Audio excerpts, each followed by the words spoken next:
So what are the incredible benefits of red light therapy, Brian, and why should people care? Yeah, it's a great question, Ben. So we're beings of light, and the sun nourishes all life on Earth. We're beings who have evolved and live all of our lives under the sun. And the sun has, it's an incandescent light source with a full spectrum emission. So it has all these wavelengths of light. What we see with our eyes is the visible light, but the real magic is in the unseen wavelengths. So 70%, over 70% of the power you absorb from the sun is in the near infrared band. That's just outside of red light, so we don't see it with our eyes, but our bodies feel it. And it's a central component of human biology and how we stay healthy and stay optimal.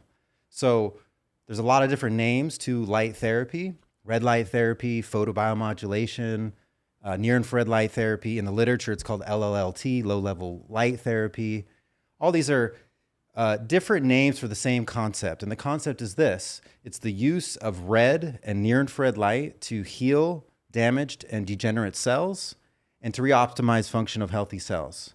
So what we see in over 7,000 studies now in the literature is that we're fixing broken problems in the cells, and we're optimizing the function of the cells in every cell of the body.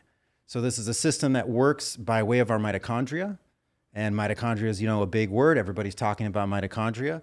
The mitochondria don't just produce energy. They're their own independent actor in the cell.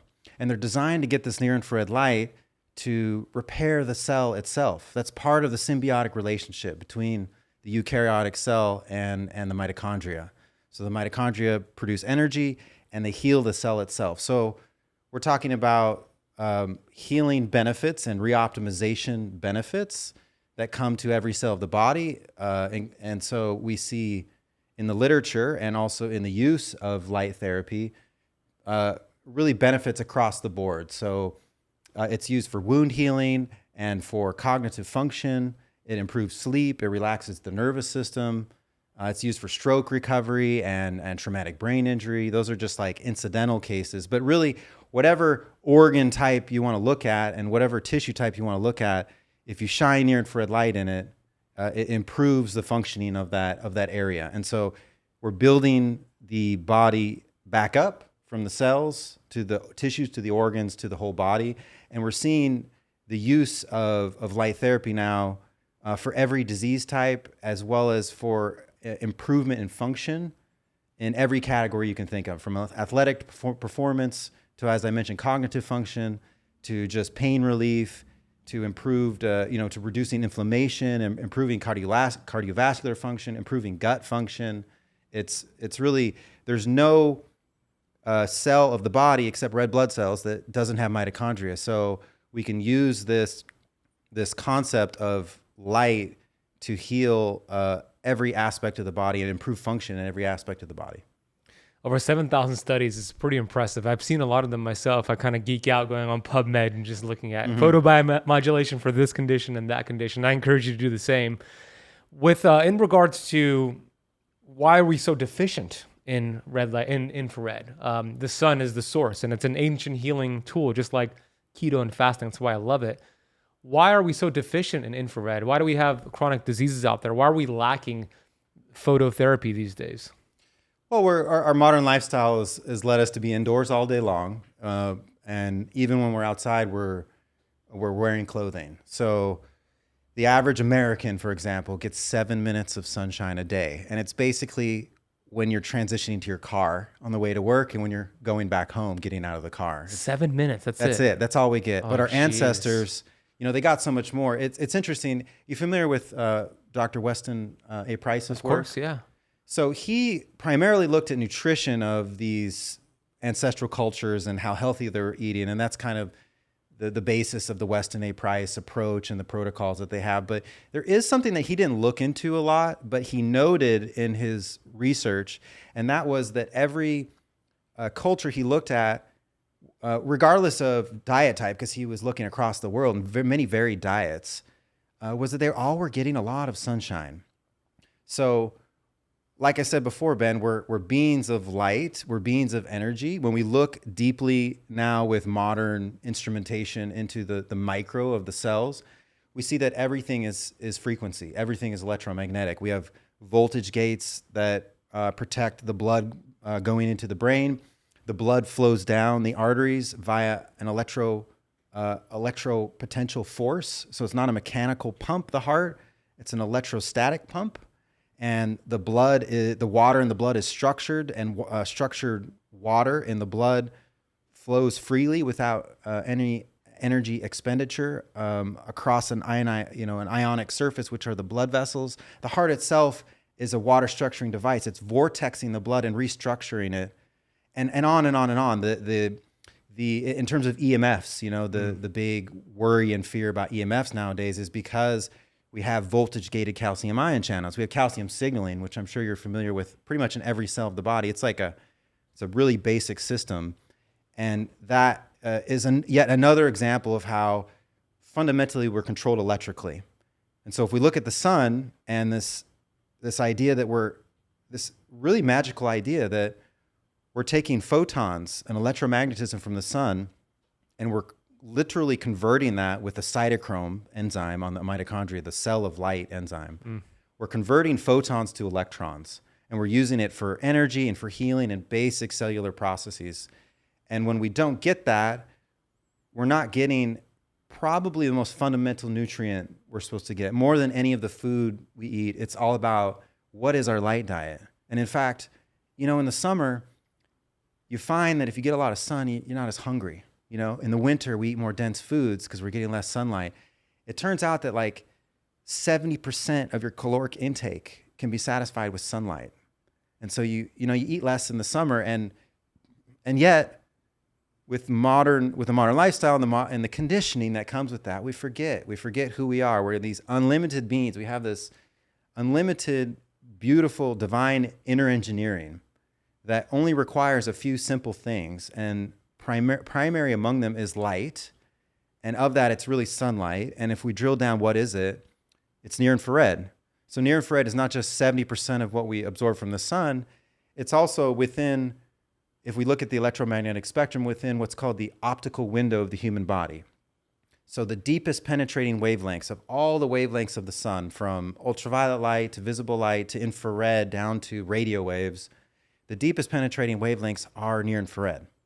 So the only light from the sun that is entering into the brain and passing through the skull, the most dense tissue in our body is our bone tissue, is near infrared light. So near infrared becomes, the more we look into it, it's not just about light. More than anything, it's all about near infrared. The mitochondria communicates with the nucleus with near infrared wavelengths. There's like all these, the more we look at the micro of the cell, we see more and more systems are light-based, and particularly near infrared light-based. I love how you worded it, light diet. It's so true. I didn't realize that only 7 minutes per day the average person gets of sunshine. How much do you get in the U.S.? In the U.S. Yeah. You probably get a lot more here in Miami. For sure. But yeah. We all have to be intentional. We live in our modern lives. We're making money by working at the computer, and it is what it is. So we need to remember. We need to take a conscious step to get that light that we need. But what do we do if we're in, a place like Michigan, or where SaunaSpace's factory is based is in Missouri? In the winter, it's very cloudy, it's very gray. And so what I've developed here is, and I'll tell you about it, it's a modernization of an old concept called the electric light bath. It's a way to mimic the sun's natural light, which is mostly near infrared and full spectrum and incandescent, and to have an alternative source of near infrared that we're supposed to get each day, and have it in a convenient way where, because of lifestyle or geographic reasons, we just can't get the sun that we really need. And that's what we have right here in front of us. If you're watching on YouTube, you can see we have two big red bulbs here, photon beams. Are they still named photon beams? I know it was called this is the photon therapy light. The photon therapy light. And this is kind of a way to biohack the problem that we have with, yes, ideally we want to go outside, get sunshine, get the full spectrum.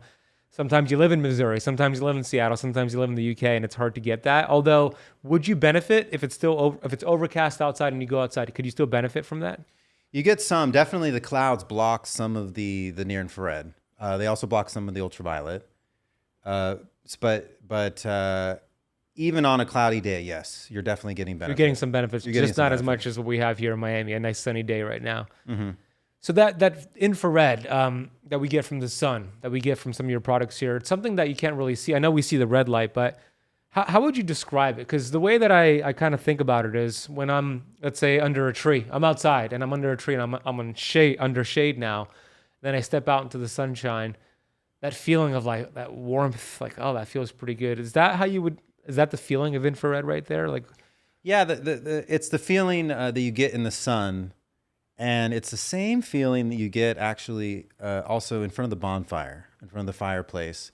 And what I call it, and what we do here at SaunaSpace is we produce a firelight spectrum. So the firelight spectrum is that component of the sun that is the majority of what we're getting from the sun. That's in the unseen wavelengths that heals us, that has all these cellular effects. But really more than that, it's that feeling. You know, when you close your eyes and you get in the sun, there's that feeling of being, you know, of where you're returning to yourself, you're returning to the oneness of all things. It's almost hard to articulate how relaxing it is, how important it is to not just to our bodies. You know, we're talking physiologically about all these benefits, but the benefits to the being, to the mind, you know, to the soul, are even more important. And our ancestors had fire. You know, fire, depending on how you look at it, goes back a long, long time. Our relationship with fire. So what is fire? Fire is not quite like the sun. The sun has a lot of ultraviolet light and a lot of blue light. These are high frequency wavelengths that are ultraviolet light is ionizing, and blue light is also called in the literature high energy, or it's called high energy visible light. So that's why you're wearing your blue blocker glasses. It's because even blue light, it's so high energy, it causes free radical formation. But with the sun, we're getting, you know, 10, 15% combined ultraviolet blue, and we're still getting like spectrally like 40% near infrared, but in terms of absorption, way more near infrared. So of the little damage that the ultraviolet light and the blue light cause, it's overwhelmed by the healing and the antioxidative effects and the melatonin production effects of the near infrared.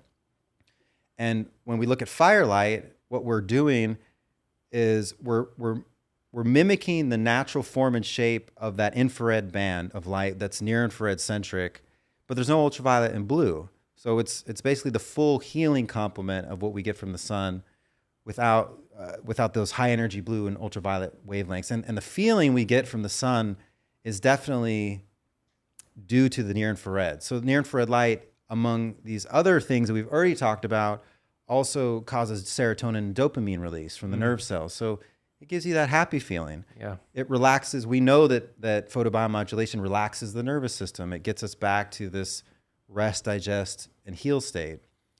And all of that serves to like make us feel happy. So when we get lots of sun, we're happy. And we're happy because our cells are healthy and our cells are getting the nourishment that they're supposed to get on the daily basis. So true. You know, the days that I get plenty of sunshine, I feel incredible. And if I don't, I use your product, which we'll talk more about in a minute. I think the issue, Brian, is that so many people have demonized sunlight, sunshine. It's going to cause cancer, melanoma. It's bad. It's going to age you. How would you explain it in a way where, you know, you were explaining how healthy it is for your cells, but could you pretty much debunk the myth out there that the sun is not going to age you? It's not going to cause cancer when you get the right amount of sunshine. We have people like Bill Gates who, do you know about what he wants to do? What is the latest thing he's doing? So the latest thing that he's doing is that he wants to block the sun because it's warming up the earth too much. So to help with global warming, he thinks the sun is the issue. So he wants to put something that is going to mitigate its damage by I don't know what percentage. So he's trying to block the sun. People think the sun is causing cancer and aging them. Could you share why this is the wrong thing to do? Yeah, that's like right out of the Matrix. It is. It's wicked. Yeah, it's scary. It's a total myth, but there are some important details to consider. So the sunscreens that people put on, the generic conventional sunscreens have known carcinogens in them. A lot of the modern ones use actually nanoparticle technology, basically for deeper penetration and to keep the material locked into your skin. And they're known carcinogens, and They're just added to the pot of all the pollution and all the pollutants and the poisons that we're exposed to nowadays. So, however, it's like we have to understand our ancestors, they got a lot of sunshine, but there's some other things that they got too. They had a diet, for example, that's low in linoleic acid. Yeah. So the seed oils are easily, the polyunsaturated fatty acids, I'm sure you talk about this a lot, they're easily oxidized. Sure. Yeah. So when we have a lot of seed oils that build up in our cell membranes in our body because we have a high seed oil diet, it actually makes us more susceptible to ultraviolet light damage. Yeah. So we sunburn more easily. Our ancestors had a pretty low amount of that, across all cultures. So in having less linoleic acid, less like seed oils in the diet and less seed oil concentration in the body, we were less susceptible. We're more able to handle basically the high energy wavelengths of ultraviolet and blue. But in general, the issue we have, cancer is one of the top killers nowadays. And I'm not a healthcare provider, I'm just a curious man looking at all this stuff. But clearly, the sun is nothing but healing, but it has to be understood in the context of our diet needs to be ancestral too. And even how we interact with the sun, the light diet we have with the sun is important. So near-infrared light, another benefit of near-infrared light is it's photoprotective against ultraviolet light. So in the morning, when our ancestors watched the sunrise, there was more wisdom in that than just the morning wake up and the reset of the day that comes with it. It also is basically galvanizing the cells of the body against the future onslaught of ultraviolet light. So in the morning with sunrise, it's almost entirely near infrared and red. There's very little ultraviolet blue. And then as you proceed through the day to the zenith of the day, when the sun is above us, you kind of have the maximum amount of ultraviolet and blue. But if you get near infrared light in the morning, you're literally protecting yourself from the oxidative stress damage of ultraviolet and blue that comes later. So it's great to have midday sun. And there are, I should say, benefits to ultraviolet light. Even though it's damaging our DNA and it's mutagenic, it promotes vitamin D production, certain wavelengths of ultraviolet. So that's a good thing. It's definitely an evolutionary adaptation, though, to what is a killer wavelength.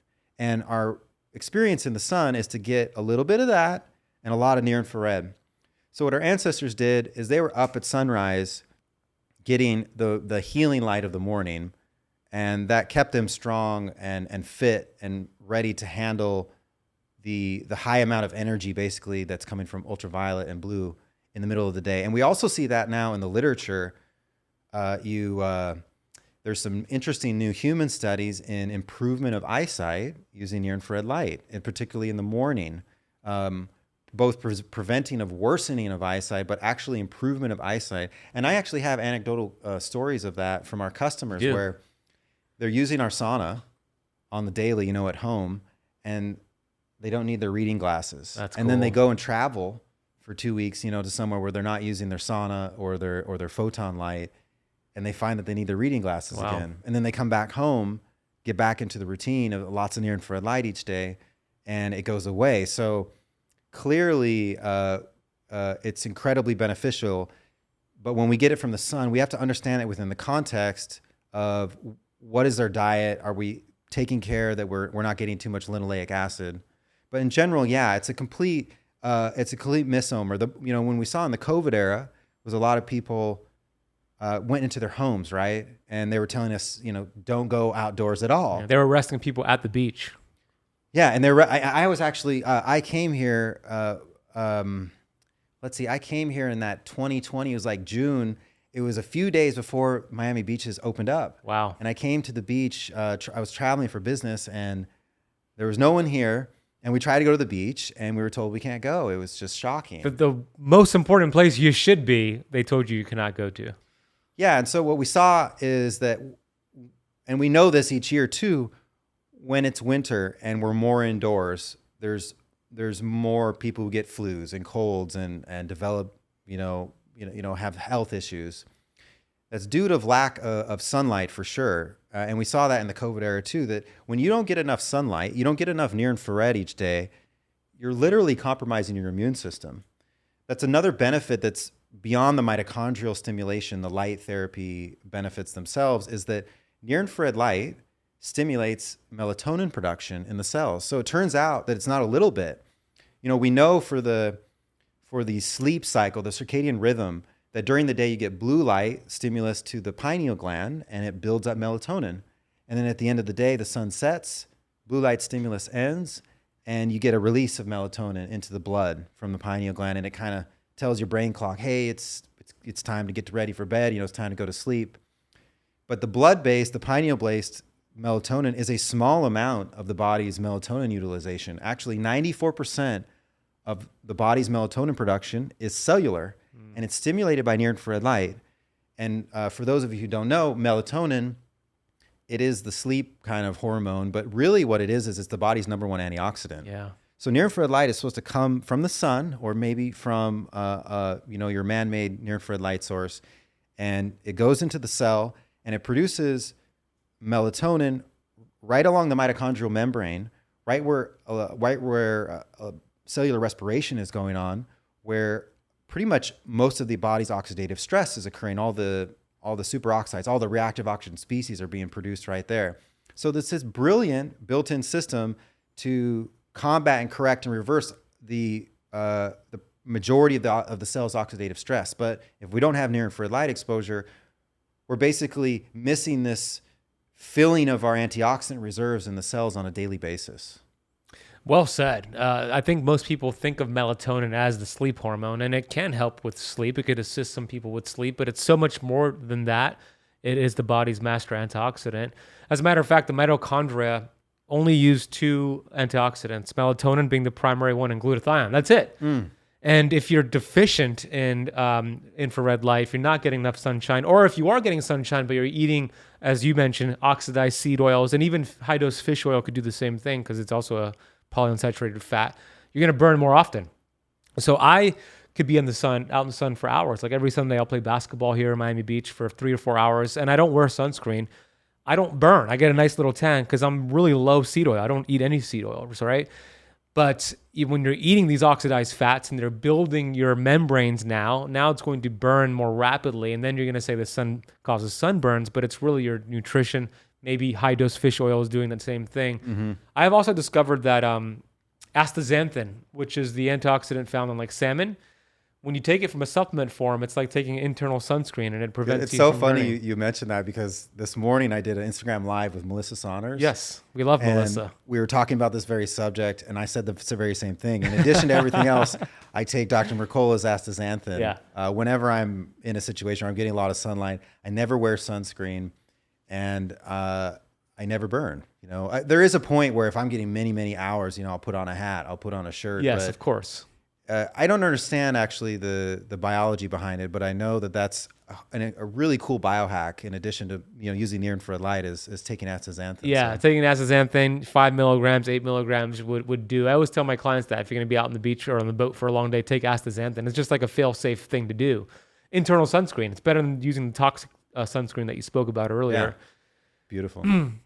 How did you even get involved with this? I know that you didn't just wake up and say, I'm going to create a company called SaunaSpace and make these amazing lamps. No, Ben, no. Yeah, I was doing rental real estate. I was in a completely different thing, and I was trying to build, create this rental real estate empire basically. But I'm a builder, I'm a tinkerer. I love to make beautiful things.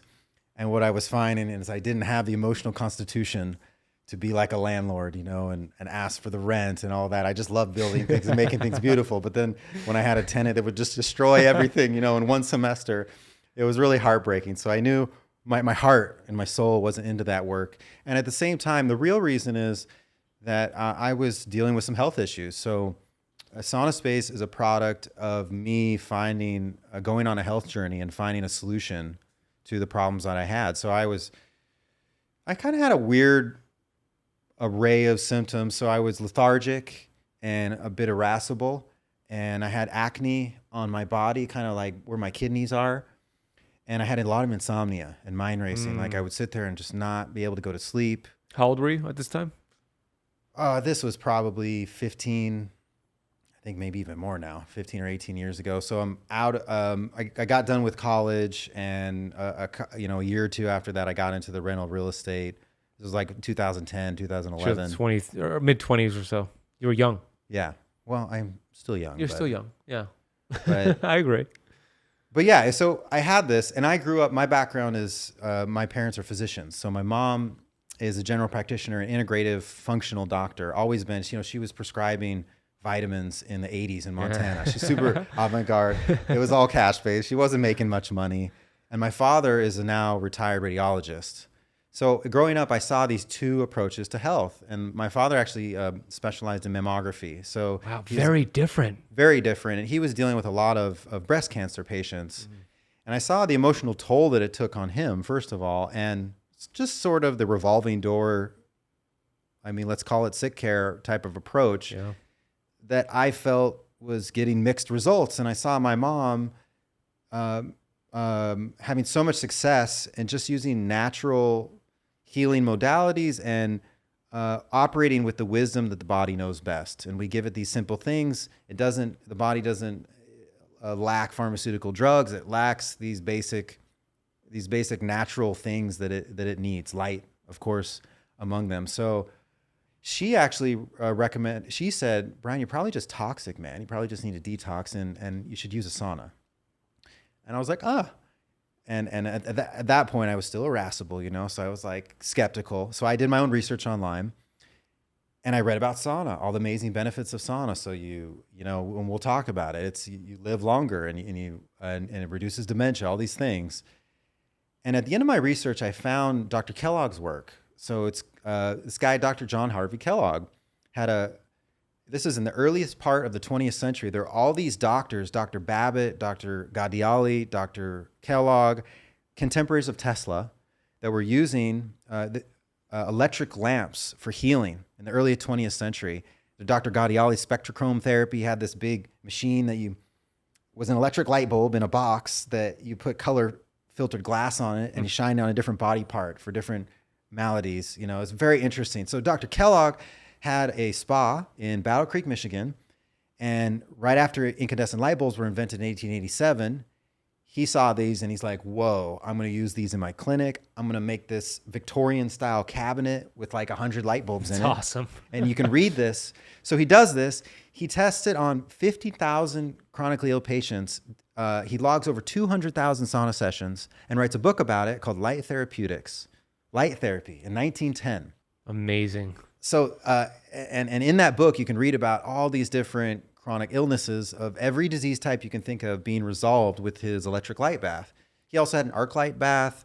He also had a handheld electric light bulb device, basically what this is. Mm-hmm. So he had all this success, and I saw that, and then I saw a modern doctor's rendition of him, and I was like, whoa, I want one of those, and I can build one myself. So that's the story, is I built my own and used it right before bed. Boom, slept amazing. And that got me really excited. Used it again before bed, again slept amazing. My insomnia is gone. Wow. And that got me so excited that I used it with a lot of discipline for 6 months. And it was only at the end of that did I realize how much qualitatively changed I was and better, how much my health had been transformed. It wasn't just my mood was better and my patience levels and my energy levels were better. My skin looked amazing.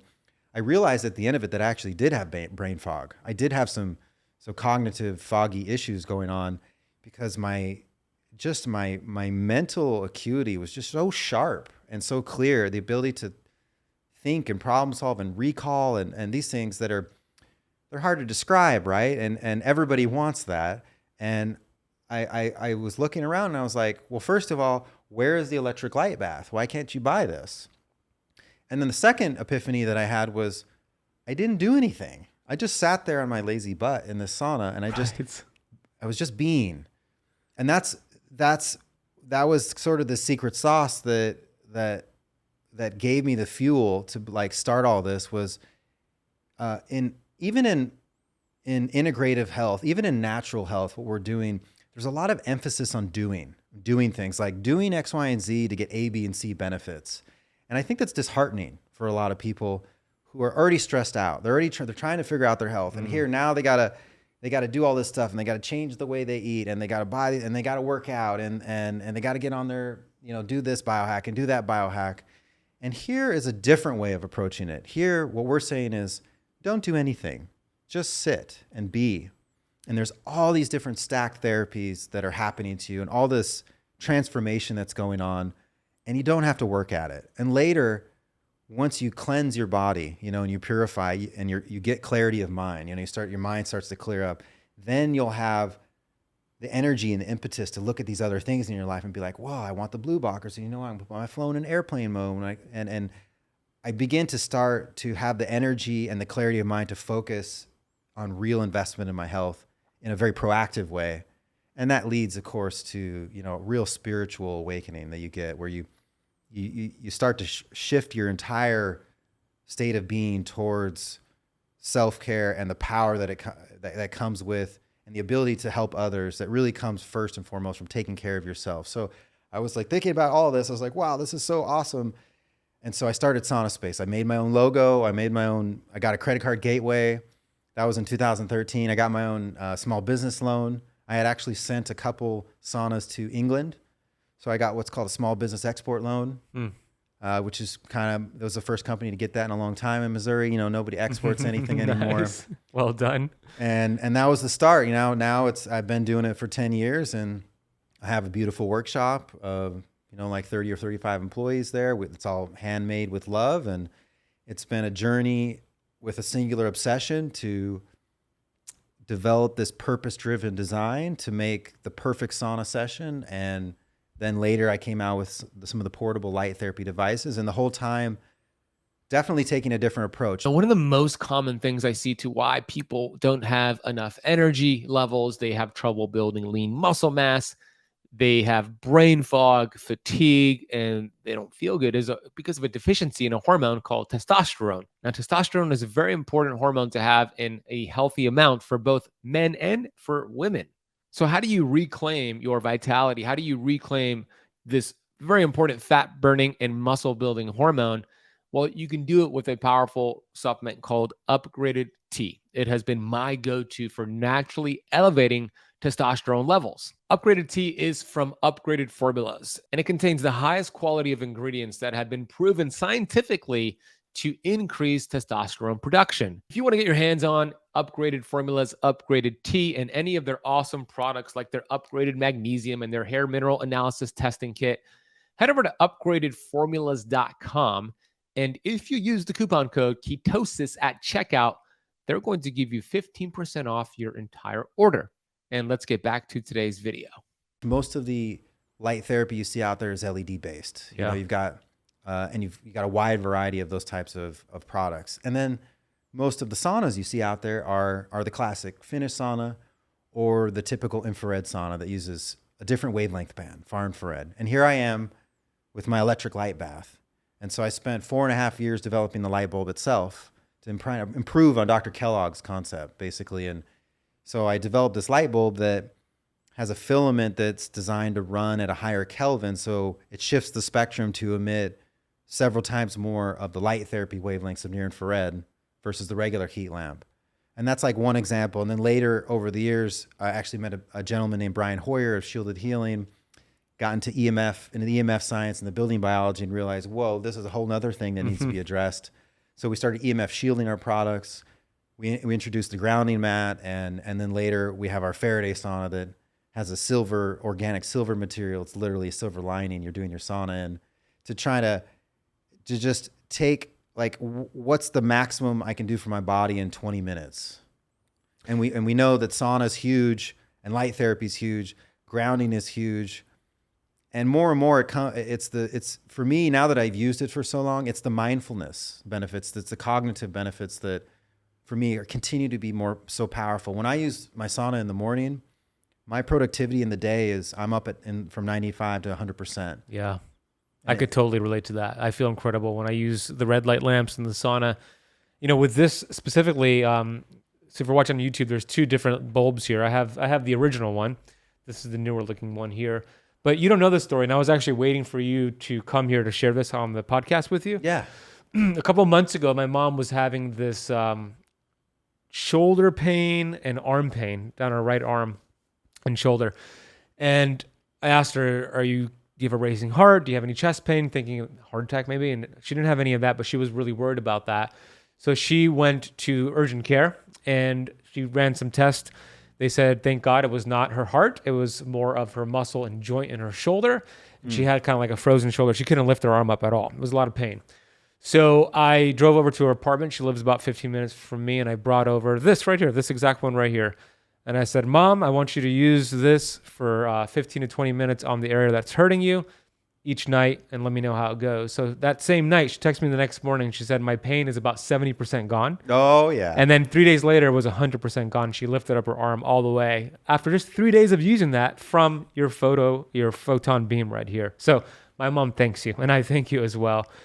That's a perfect example of like healing, right? My mom didn't need a medication or a drug. She didn't even need surgery. She just needed to put her body in a healing state. She actually ended up keeping that lamp for like a month and eventually got it back from her, but I'm actually going to get her one. So I love this lamp. What we're using it here is a strategic way with the artificial light that we have. We have these big lights on us, right, Brian?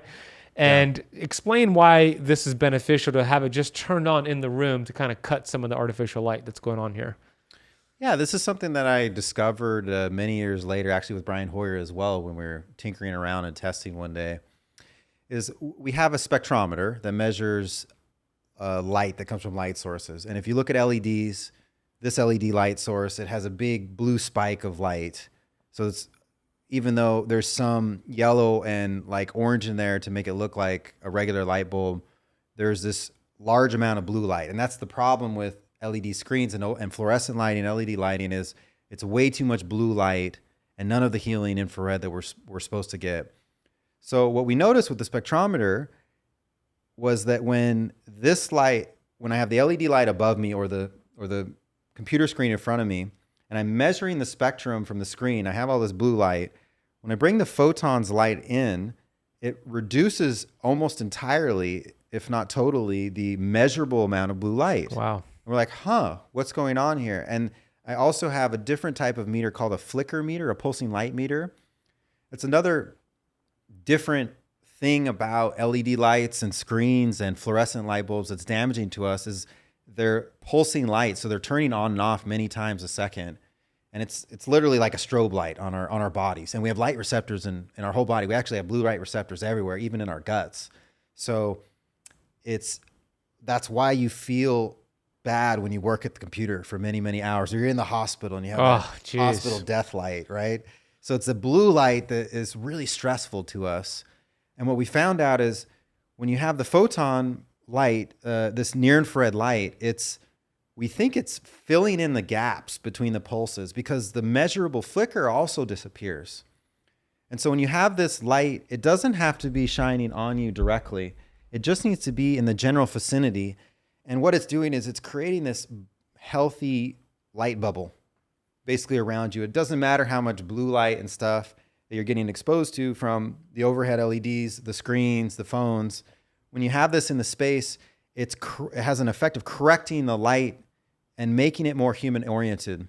Another way of thinking about it is it's bringing the natural, healthy light spectrum we have outdoors, indoors.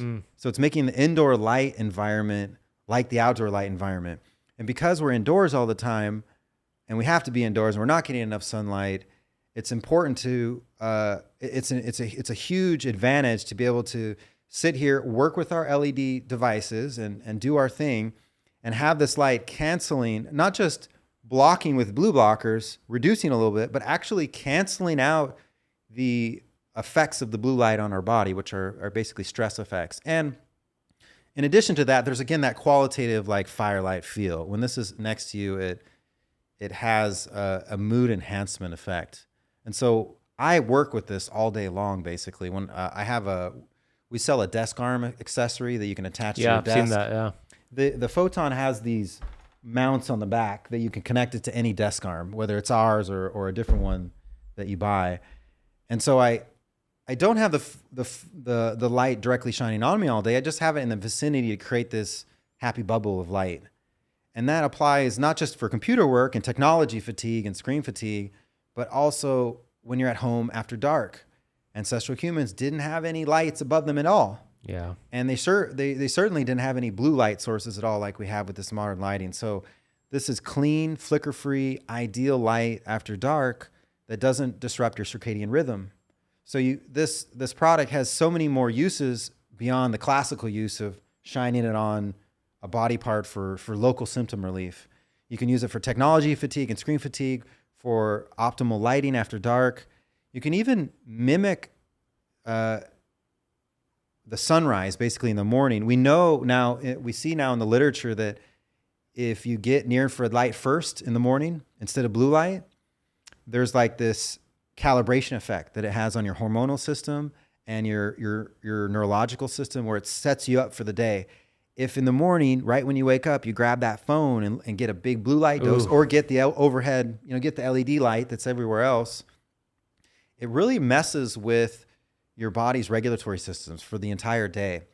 But if you have just, even for a minute, if you preface any blue light exposure with near infrared light, you can do that with this lamp. You are doing that morning reset that ancestrally you would do with the sunrise. So you can mimic that in the morning. It's really cool. When I'm traveling, Ben, and like it's the hotel room that's really toxic, I always make sure like I don't touch any of the other lights. I get this just at least for a minute or two before I turn anything else on, and it really changes your day for the better. You're teaching me so many things here, right? I'm here thinking like I'm doing it right. I wake up in the morning. I don't really turn on any lights. I go walk outside with my dog and get the sunrise. But when I go into the restroom, the lights go on. That's probably the first thing you do, right? That's the first thing I do. I thought I wasn't doing that, but you were explaining. I'm like, oh, I do that. So what I'm going to do now is I'm going to take this thing and I can put it in my restroom, turn it on before I turn on the blue lights, and then it solves the problem, is what you're saying. Because you made the point. Our ancestors got that sunrise, sunshine, and then later on in the day, you had more of the blue light. So we're designed to get the infrared early on, blue light later on. So if you could... We're dosing up, with the near infrared before we get to any of that blue. Correct. Ultraviolet. However, and we can mimic that with this device at home before we get into the blue of your day-to-day or just the bathroom light. So if you work from home, like I do, or work at an office, like I think this is essential to have in your vicinity to create that bubble, to block out, to cut through all of the flicker and the artificial lights going on. So you actually get this product, which is the Photon Beam. You also have the grounding mat you spoke about. You have the full sauna with the Faraday. Is it a Faraday blanket you said? Yeah, it's an add-on to our sauna that essentially is a 35% silver by weight. That's cool. Material mixed with organic cotton. So it's a washable material. And there's also energetically, you're surrounded by this silver lining, literally. I love it. But that is an optional upgrade with our saunas, where you can do your entire sauna session protected from the EMF of the home and the cell phone signal that's everywhere. So it's an optional upgrade. A lot of people who get it love it. The grounding mat itself, though, doesn't just provide grounding therapy. It also protects you from the wired EMF. So you have wireless data in the air. You also have wired electric fields from unshielded wiring, which most homes have. Right. Yeah. So that's our sauna product. And actually, people are increasingly also purchasing our sauna panels separately. They can buy those separately to upgrade their cabinet saunas if they want to upgrade to the SaunaSpace near infrared. But people are also buying it literally as a hearth, as a fireplace replacement for the living room. So it's kind of much healthier. It's like the big brother of this, and it brings that firelight vibe and the feeling and the emotion that comes with it, and you just, when you're at home and you're in the living room, and it's after dark, you just have the sauna panel on, and it's you're bathing the whole room in this, and it's really just so conducive to a relaxing environment. So it's kind of a newer thing that people are doing. I think it's a great idea. So, but for those watching and listening, you could actually get any of the products with a discount. The coupon code is KETOKAMP, KETOKAMP. We'll drop a link for you in the YouTube video and also the podcast. And you could also, I heard from Mila, that who's part of the SaunaSpace team, that you could actually stack that coupon code if they're running any specials, and you apply the coupon code, you would double benefit from that. So we'll put it down below. One of the things that happened just yesterday, I was on a group coaching call. I'm doing a group detox with a few students. Mm-hmm. One of the students, I'm not going to share her name, but she's been constipated. And I've been troubleshooting with her squatty potty, magnesium, getting her into parasympathetic. And it only helped to a certain extent. She came up with the idea, I didn't even think of it, to use her red light therapy on her digestive system, on her gut. And it cleared her constipation. She shared it with me yesterday. That's super cool. Have you heard more stories like that as well? Yeah, if you go to our website, sauna.space, you can read so many stories. There's a big community there of people who get normalized gut function, basically. Part of it is reducing inflammation. Most people have leaky gut and a lot of and just dysfunction down there, and also a lot of toxins. So yeah, we have a lot of customers that get improved gut function, basically. And in the sauna, that's like one of the primary areas that's being hit, when you're doing the sauna. So you're not just doing the detox, which is important with the heat. You're also getting all those light therapy benefits deep into the internal organs of the body. And the gut, it seems like the gut is the source of all of our problems, nowadays. It has, so much connection to the brain and neurological function and people who have skin issues and other things. It all seems to originate, in the gut and the gut problems. So we have a ton of healing stories about that. We have other ones too, like what you mentioned with your mother. Yeah. We have that. We have so many of those stories where people use it, and they, like women who they are having terrible menstrual cramps, and they'll do a sauna session for just a few minutes, and those things will resolve. Or they have this chronic back pain, and they've been to chiropractors or whatever, and like 1 or 2 sauna sessions, and they have like huge improvement in that. That's what I use it for a lot for my lower back. What about fat loss and weight loss? Does it help with that? Yeah, that's something that everybody wants, right? Yes. Like, it's one of the number one requests. Like, how do I lose unwanted fat? This is an important thing to talk about. So sauna is a passive workout. Sauna is like between a 70 to 100 kilowatt workout. It's like a mild aerobic exercise. So what we see in the research is that you do see weight loss by using the sauna. What I think it's important to add into the discussion is that the body uses fat tissue, adipose tissue, to hide toxins. Mm-hmm. It can take a toxin, surround it in fat cells, and hide it and prevent it from like damaging things. So when we want to lose this unwanted extra fat that we have in our body, our bodies need to do a lot of detox. And probably the most stressful way to do that would be to go to the gym and try to run that off, on the treadmill. A much more gentle way to do it, and probably a safe and prudent way, is to use the sauna, because we're, as much as possible, facilitating the necessary detox that happens when we metabolize that fat tissue. So yeah, pretty much everybody, as long as they're doing other things as well, like looking at their diet and doing some sort of exercise, they're seeing great results in weight loss, and we see that in the literature as well. Makes sense. What about can you do too much red light therapy in sauna? You can, and this is a great question. This is explained by a word called hormesis that I think we talked about last fall at Dr. Laurence's event. We did, yeah. So hormetic stress is pretty much everything is an hormetic stress, whether it's food or sunlight or cold plunge. And this idea of hormesis is in which we get an optimal amount of the stress and we get maximum benefit. If we don't get enough, we don't get our maximum benefit. If we get too much of the stress, we get declining benefits and maybe even damage. And that applies to everything. So with the sauna, you don't want to over sauna. So you don't want to sit in the sauna for 4 hours necessarily. It's too much stress on the body. It's too much detox. It's too much energy input. And it's the same thing with light therapy too. We want to get the maximum benefit and not do too much. But then everybody asks, well, how do I know when how much is enough? How much should I have? Yeah. And when is too much? And the hard answer is it's different for everybody. I talked about this with Dr. Pompa actually on a live recently. The most important thing is to listen to your body. We recommend in the literature, if you're looking at the longevity studies where you see reduction in the risk of dying of all things non-trauma related and reduction in risk of dementia, we see a benefit from 1 sauna a week. And we see actually even more benefit from 3 saunas a week. So a general recommendation is 3 to 4 days a week, 3 to 4 saunas a week. How long? Ideal. General recommendation. So how long? It also, it's a great question. It depends on how you're heating up the body. Mm-hmm. with all of the sauna research, the outcome is to sweat out 1 pound of water and to raise core temperature 3 degrees.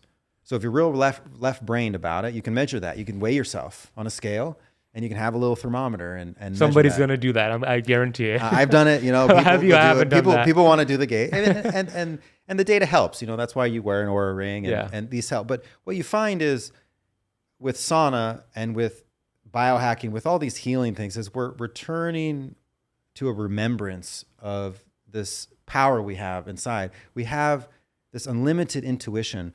Our bodies know, our system tells us and talks to us and communicates with us, what do we need? And that's every day. Now we have to set the intention for that.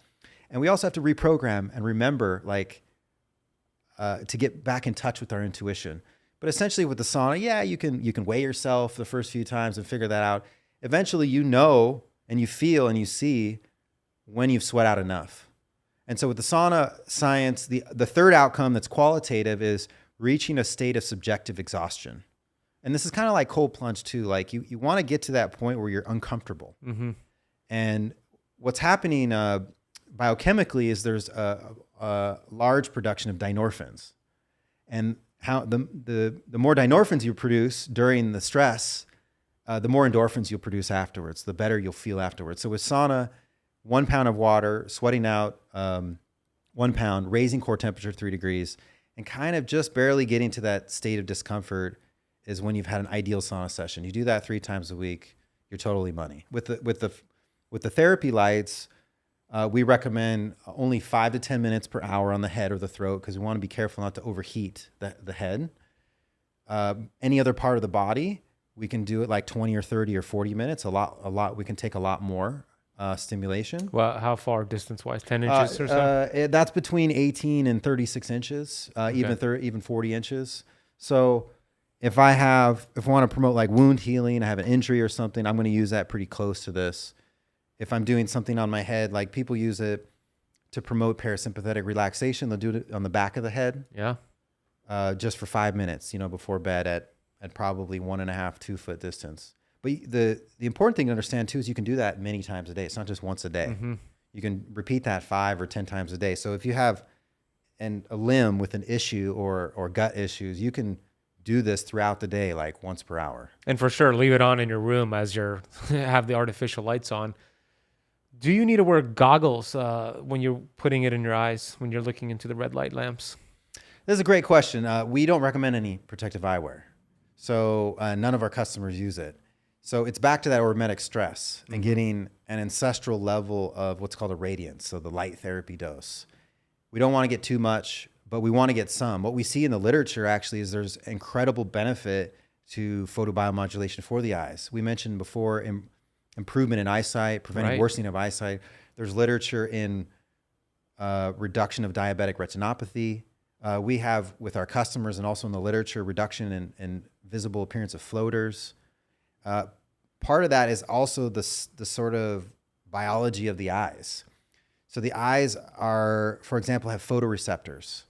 These are really hungry cells that eat a lot of nutrients, a lot of oxygen. And yet they're not directly supplied by blood vessels. They're actually the furthest away of any cell in the body from a blood vessel. So what's bringing all the nutrients to the photoreceptor? It's water.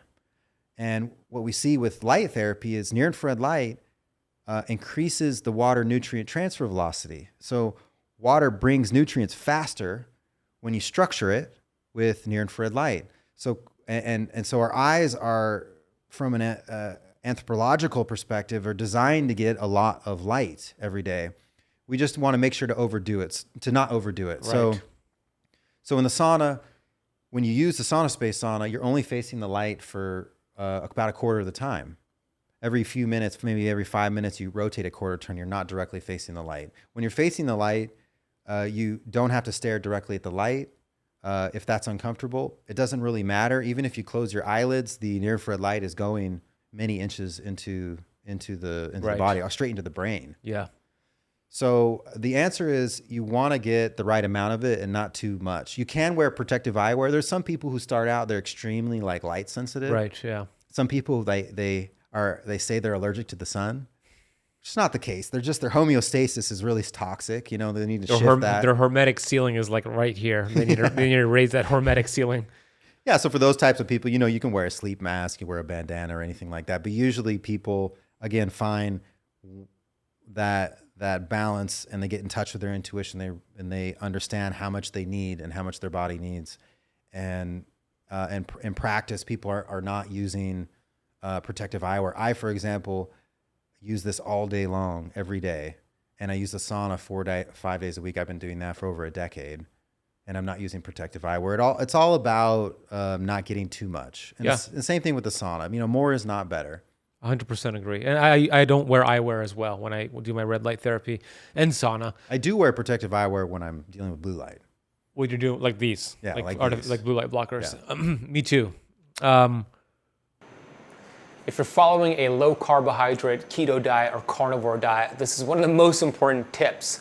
I see a lot of people who struggle with keto and carnivore, and the reason they struggle is because they are losing too many electrolytes. They're becoming mineral depleted. Every cell in your body needs minerals to function, to produce energy, which helps you burn fat and feel good. My favorite minerals and electrolytes are from Beam Minerals. These are fulvic and humic compounds that are bioavailable, that have over 70 minerals in them. It tastes like water. They're carnivore friendly. Let me explain why. There are no anti-nutrients in them. It does not break a fast. As a matter of fact, it could support your fasting window, and it's been a game changer for my health, and I recommend it to all my students. Head over to beamminerals.com.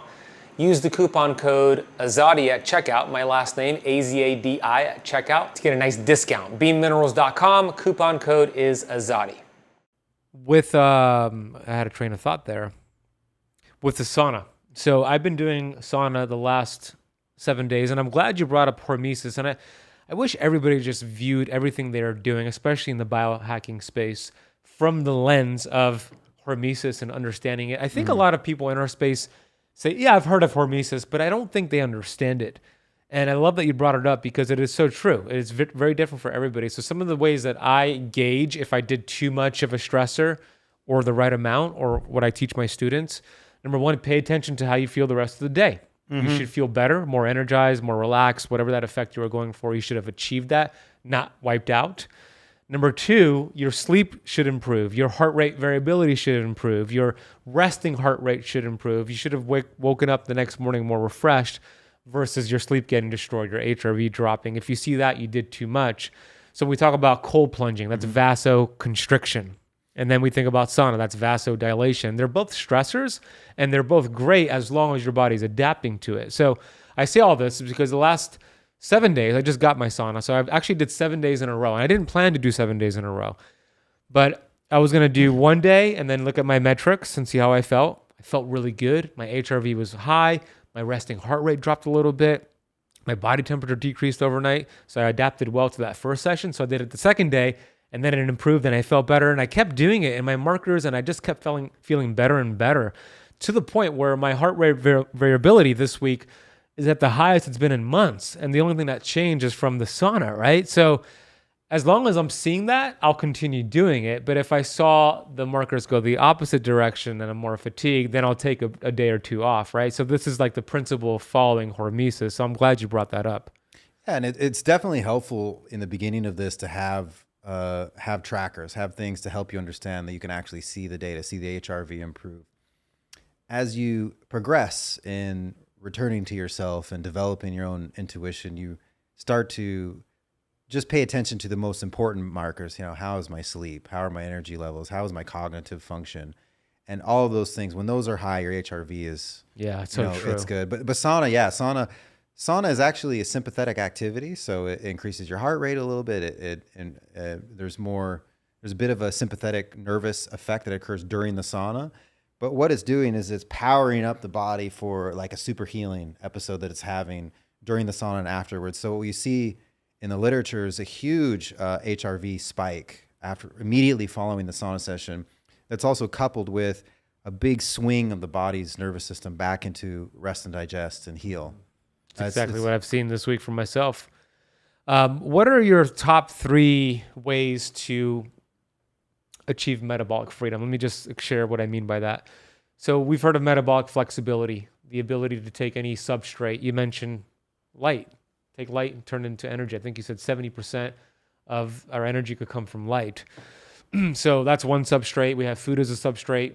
We have air and oxygen as a substrate. So somebody who's really healthy has that flexibility to use whatever available substrate is there, produce energy, feel good. So metabolic freedom is my spin on that, to detach from having to count a calorie, every single calorie that goes into your mouth, eating every 2 to 3 hours, and just feel free the way that God designed us. So what are your top 3 ways for achieving metabolic freedom? Yeah, definitely the light. Getting a lot of light every day, that it allows you to be more adaptable to limited dietary options, for example, and not having everything you need. It's light, and also like getting things to flow throughout your body. So using the sauna every day, it keeps your system flowing. It keeps the toxins flowing out, and whatever's coming in is going out in terms of pollution, and it's keeping things moving so you don't get stagnant. So the other thing is not, avoiding stagnation basically in all forms. So there's movement that you need to do. And for me, more recently in the last, year and a half, has been a lot of breath work and the power of that. And what I find is, if I'm doing those things, those are like the overt things I'm doing. And then in terms of consciousness and being conscious of what I'm doing, is being intentional with everything I'm doing, whether it's work or it's personal activities, with my boys or whatever, is going in with an intentionality basically into everything, and realizing that I have this unlimited power to know exactly what my body needs. So I can walk into the smoothie place, and if I'm paying attention to where I am and being really present, I usually can look at the menu and immediately I know what I want with just like in a millisecond.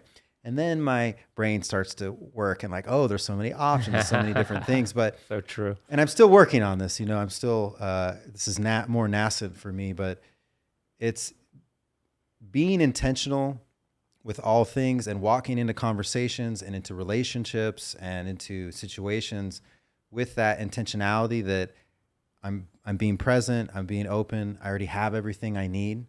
The universe, the divine is providing, and I have maximum opportunity to do what's in alignment with my best self. There's a certain liberation kind of that comes with that, where for me, I used to really obsess over what I'm eating. And I used to be very hardcore, paleo, and I was keto for a while, and just a lot of energy and focus into this profane aspect of life, like what's going in. And I've shifted now to just going with the flow of what is, and then paying attention to my body. Look, if I'm tired, I'm going to make sure I'm going to get sleep. If it's dark and it's after 6, and I get offered dessert, I'm probably not going to eat it. One of my biggest things in being metabolically free is definitely not eating late. Yeah. And the boom, absolutely, just the density that's comes why the next day. We're going to dinner right now. It's like around 5:30, right after this. I know. We'll go and then also understanding that there is no such thing as perfection. That's like a Greek concept. It's we're always okay. We're always where we need to be. And if I do eat late, I'm not hormesis if you eat late. Yeah. I'm not like punishing myself. I'm just understanding, well, yeah, tomorrow I'm going to be more disciplined, get back to what I need to do, and understand that it's very liberating. It's not like I don't count anything anymore. I don't use any trackers. I used an Oura ring for a long time, but now I'm more and more I'm making sure to ask myself, where am I right now, and how do I feel? And what am I thinking, and how am I feeling? And trying to use that as information to inform me in what decision I make, even when sometimes I forget, I love it, Brian. I talk about vitamin G, gratitude, right? And big believer in this powerful vitamin. I want to ask you, what do you have vitamin G for today? Grateful for you and all the amazing work that you've done. In the space and just in general. I love what you brought to the talk at Dr. Lawrence's clinic, kind of shifting things from your normal stuff into bringing in awareness into, you know, what's going on with like we're talking about the advertising or something. Yeah, big food, big government with our environment. But yeah, I'm so grateful that for you and for people like you. It's such a refreshing reminder that there's so much good in the world, and good is there's more good than there is the other stuff, the other side of things, and for me it's a continual reminder to, even in the face of challenge and difficulty, like being aligned with the good and doing the good and the right thing, even when it's uncomfortable, is not just the right thing to do, but I'm not alone in that. Like there's so many of us that are here fighting the good fight and doing what's right for humanity and what's right by the world, and it's spreading awareness and spreading information, you know, that we already have what we need. We have this unlimited power of healing inside, and the science we can talk about ad nauseum, but the solutions are really simple. They're really ancient. simple. They're ancient healing. They've been around for a long time, and you do a really amazing job teaching us that. If you enjoyed that conversation, check out the recent interview I did with Dr. Berg, all about eating the right foods on keto and carnivore, how to burn fat and feel good. Sometimes people think that ketones are a secondary source of fuel and the primary is glucose, but if that was the case, where was this glucose available long ago when our bodies were developing? It's so